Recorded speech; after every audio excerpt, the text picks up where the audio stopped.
Divisional Accountant Officer, Important Question Discussion, Chapter 4, Part 10. Crossing of Check, Endorsement of Check. നമ്മൾ കഴിഞ്ഞ ക്ലാസ്സുകളിൽ പഠിച്ചുകൊണ്ടിരുന്നത് type of crossing ആയിരുന്നു. അപ്പോൾ next type of crossing ആണ് restrictive crossing. 145. What you mean by restrictive crossing or account payee crossing? The drawer draw the word such as account payee only or account payee in between the parallel lines is called restrictive account or account payee crossing. അപ്പോൾ account payee crossing എന്ന് പറഞ്ഞാൽ to transversal line അകത്ത് എന്തെന്ന് എഴുതും? Account payee ഉള്ളി അല്ലെങ്കിൽ A bar C. അപ്പോൾ A bar C എന്ന് വെച്ചാൽ അക്കൗണ്ടാണ്. ഏതെങ്കിലും ഒരു അക്കൗണ്ട് പെൻഷൻ ചെയ്തിരിക്കും, ഇന്ന അക്കൗണ്ടുള്ള ആൾക്ക് പേ ചെയ്യാൻ പാടുള്ളൂ. അത് റെസ്ട്രിക്റ്റീവ് ക്ലോസ് ആണ്. അപ്പോൾ അങ്ങനെ വരുന്നതിനെയാണ് എന്തെന്ന് പറയുന്നത്? റെസ്ട്രിക്റ്റീവ് ക്രോസിംഗ് എന്ന് പറയുന്നത്.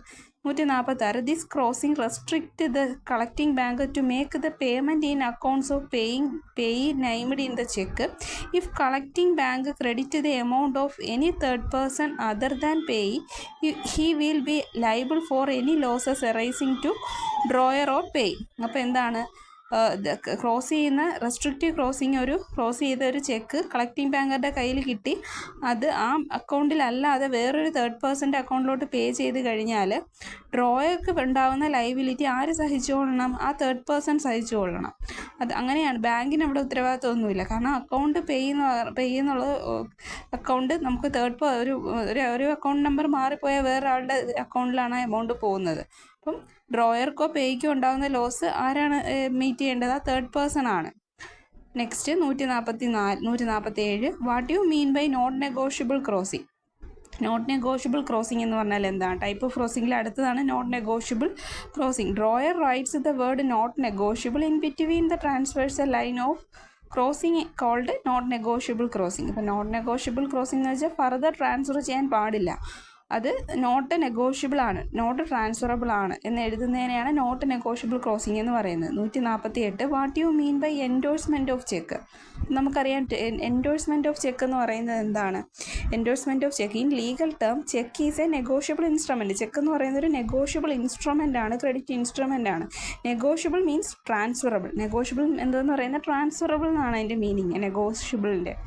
A cheque given in the name of a person can be transferred to the owner of another person by merely putting a signature on the back side of the check. The second owner can also transfer to a third person by putting a signature below the signature of the first person. This process is called endorsement. നമ്മൾ കഴിഞ്ഞ ക്ലാസ്സുകളിൽ bill of എക്സ്ചേഞ്ചിലൊക്കെ പഠിച്ചിട്ടുണ്ടായിരുന്നു endorsement എന്ന് പറഞ്ഞാൽ. Endorsement means ഒരു ചെക്കിൻ്റെയോ ഒരു ബില്ലിൻ്റെയോ ബാക്കിൽ signature ഇടുകയാണ്. വേറൊരാൾക്ക് ട്രാൻസ്ഫർ ചെയ്യാൻ വേണ്ടി ആളുടെ സിഗ്നേച്ചർ ഇടുകയാണ്. അപ്പോൾ ആ ആൾക്ക് വേറൊരാൾക്ക് ഫസ്റ്റ് പേഴ്സണിന് വേറൊരു സെക്കൻഡ് പേഴ്സണിന് ട്രാൻസ്ഫർ ചെയ്യാം, സെക്കൻഡ് പേഴ്സണിന് തേർഡ് പേഴ്സണിന് ട്രാൻസ്ഫർ ചെയ്യാം. അപ്പോൾ ട്രാൻസ്ഫർ ചെയ്യുമ്പോഴെല്ലാം എന്താണ് എൻഡോസറെ സിഗ്നേച്ചർ ഇട്ടിട്ട് വേണം ഇത് ട്രാൻസ്ഫർ ചെയ്യാനായിട്ട്.